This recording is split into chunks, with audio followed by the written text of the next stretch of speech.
இந்த நிலையில் முதலமைச்சர் விஜய் தலைமையிலான ஆட்சியை கவிழ்க்க தாவேக சட்டமன்ற உறுப்பினரிடம் 35 கோடி ரூபாய் பேரம். தாவேக எம்எல்ஏவிற்கு பணம் கொடுக்கதாக அதை அவர் ஒப்புக்கொள்ளாத நிலையில் காவல்துறையிடம் புகார் அளித்த தாவேக எம்எல்ஏ. அந்த குற்றமே நிகழவில்லை. மேக்சிமம் ஒரு அட்டெம்ப்ட் தான் நடந்திருக்கிறது. திமுக இதுதான்டா வரலாறு. பைத்தியக்கார பையில உள்ள அக்கால ஓலிகளை தாவேக எம்எல்ஏவிடம் நடத்தப்பட்ட பேரத்தில் செந்தில் பாலாஜியின் பெயர் விஜய் ஆட்சியை கவிழ்க்க சதியா. திருநாவுக்கரசு திமுகவின் முன்னாள் அமைச்சர் செந்தில் பாலாஜியின் தூண்டுதலின் பேரில் தாவேக எம்எல்ஏக்களிடம் பேரம் நடத்தி வந்ததாக பரபரப்பு தகவலை வெளியிட்டுள்ளது தமிழக காவல்துறை.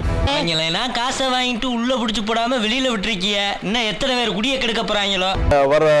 வர்ற கூட்டத்தோட நாங்க சபாநாயகர் மீது நம்பிக்கையில்லா தீர்மானம் கொண்டு வருவோம். அதற்கு நீங்க எங்களுக்கு வாக்களிக்கணும் அப்படின்னு கேட்டுட்டு வராங்க. சிக்கிட்ட திருச்சபடி சாக வேண்டியதான். ஐயா ஐயா நடந்தது என்னன்னு ஆரம்பத்துல இருந்து ஆர்டரா சொல்லிடுறீங்க. அவசரப்பட்டு என்ன எதுவும் பண்ணிடாதீங்க. உங்களுடைய மகன் அரசியல் எதுவுமே தேர மாட்டான்னு தெரிஞ்சுட்டு இப்படியாவது குறுக்கு புத்தியில நீங்க இன்னைக்கு யாரையாவது விலை கொடுத்து வாங்க முடியும்னு நினைச்சீங்கன்னா அது நடக்காது. சோர்தன் திங்கிறியா பியல் திங்கிற செந்தில் பாலாஜியும் அவருடைய தம்பியும் அவருடன் இருக்கும் நபர்களும் ஒவ்வொரு எம்எல்ஏக்களையும் தொடர்பு கொண்டு உங்களுக்கு 30 கோடி தரோம், 40 கோடி தரோம், 50 கோடி தரோம் பேசுறாங்க.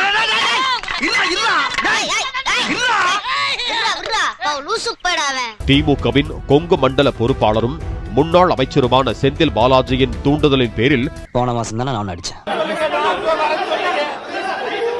அது போன மாசம், நான் சொல்றது இந்த மாசம். அவரது சகோதரர் அசோக் குமார் இந்த எம்எல்ஏ பேர விவகாரத்தில் நேரடியாக சம்பந்தப்பட்டது தெரிய வந்தது.